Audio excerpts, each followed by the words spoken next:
Hello, lovely viewers. Today is another day the Lord has made, and we are coming your way one more time. It seems to be that this question is rhetorical, but I believe that at the end of this submission, you and I will come to a point of intercession to realize that this question will open up certain keys and mysteries that will blow your mind. The question is, does love grow?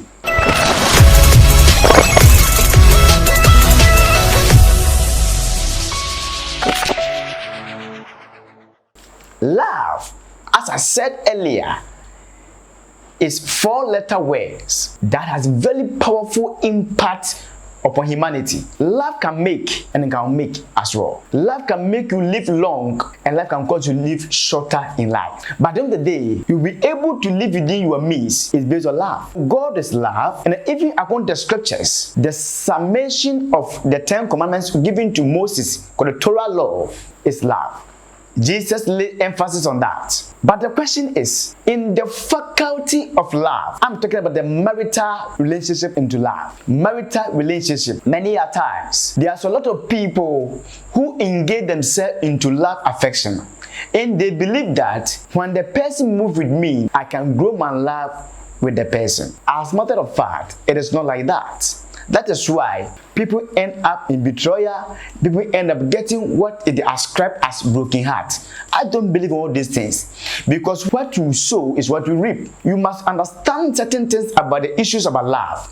And many of us don't take their time to know what is into the rate of love. That is why you and I in our generation cannot afford to fail our fellows in the issue and the journey of love. So love, they say, does you grow? But my answer here is that love doesn't grow at all. Somebody says, no, love grows. Because I was living with somebody, whether marital or non-marital, as the person be with me, I assume the person is like that.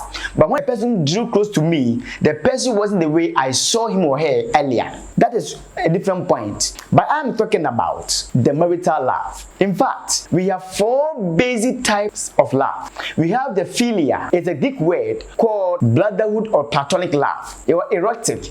Erotic is a type of love where it is associated with sexual amusement. We have called agape. The agape type of love is the love of God. It doesn't have any condition to operate. The condition is that I love you as it is. Hallelujah. That is why you and I should be able to know the differences and the kinds of love and how to operate. People think that before you can live with a man, before you can live with a woman, you need erotic. It's not like that. If you marry or enter into relationship with the attention that because you want to satisfy yourself by sex, it means that the moment we engage with the person, the love limited itself. That is why we have a lot of issues about betrayal and disappointment in the marital relationships. The secret is that many of these people, corporate, those who enter to this relationship and love issue, they have an agenda. That is why genuine love is the love of God. That love of God is agape. And I strongly believe before a man or a woman can engage him or herself into relationship, into marriage, you need agape type of love, erotic. Even though the erotic will cause you to share your sexual amusement with the person, but in agape it's unconditional. You love the person not because the person appear nice. Everybody believes that when you appear nice, appear sweet to a person or a fellow, it is good for the sight. Yeah, we agree under that test. But the truth of the matter is that you should be able to know that the love that you're talking about is something that's going to be with you for the rest of your life. Love is a spirit. Love is the issues of the heart. Love is not in the issue of the mind. Anything that has an agenda is not from the heart. Normally, the agenda issue of things that we do in our life come from our emotions, our mind. Remember, God says something that I don't look through the sight of men, but I look through the heart of men. Why is God saying so? Because whatever in the heart is being bounded by the spirit. Whatever bounded in the mind is by emotions. According to scientists, there's something called neurotransmitters called serotonin. It's the part of the brain that where inside emotions. Anything that comes from the mind has agenda. Anything that comes from the mind has limits. Why? We have the subconscious, the conscious part of the mind. And that part part of the brain, it is where that we're able to store certain issues. They have limitation to those things. Some people believe love grows. I strongly believe that love, which is genuine, doesn't grow. Why? God loves humanity even when we are sinners. The love of God for humanity doesn't have any condition, agape. In the same way, God didn't create a woman for a man for a conditional love. No, God didn't do that. The foundation of marriage is not love. That is why I said that love doesn't grow. Anybody who bases his argument on the fact that marriage is bred on the platform of love, that person fails. In Acheampong encyclopedia, you can say me compare obano.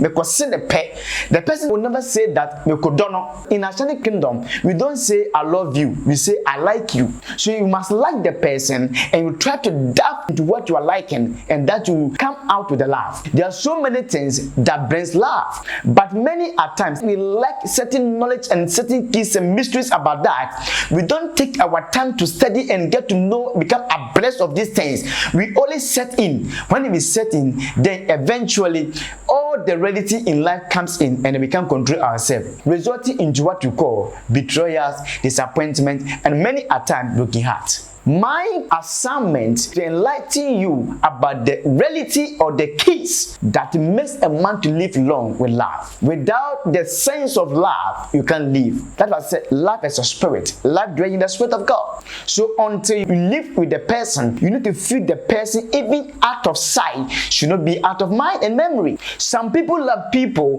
but out of sight is out of mind. That is why a man or the woman can cheat. They cheat because the person is out of sight. But in the real love, out of sight is not out of memory and mind. I had something that I used to say to people called telepathic affection. Telepathy is a true lie. It's a motion by the spirit that you feel the person, even the person is not with you. If you have that sense, it means that you can cheat. So I find it difficult to understand. Sometimes it can be demonic orchestration imposition that we can cheat your fellow. Many a time is the fact that the concept of we coming together to love each other is because I have an agenda. I want to satisfy my sexual amusement because you are fair in color, because you have a very nice physique that attracts me. It is good for the sight. But for the agape type of love, the love of God, I think believe that that type of love should always be instituted in our marriage life, in our marital relationships, because that will help the person to able to make a lot of sacrifices for us.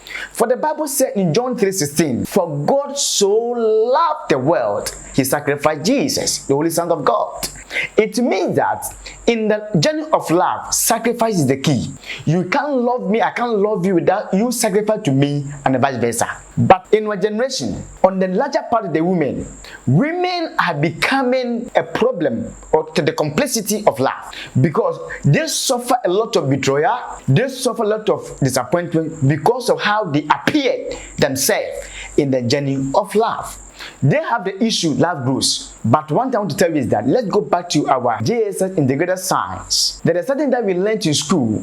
I believe they need to go back and tap them and apply them in our life and to be a blessing to you and I. We learn certain things called living things. I'm going back with the definition. Living things are organisms that perform certain life activities. And we have basically 3 major 8 activities that all living things are required to perform. Number 1 is grow. All living things grow. Die. All living things die.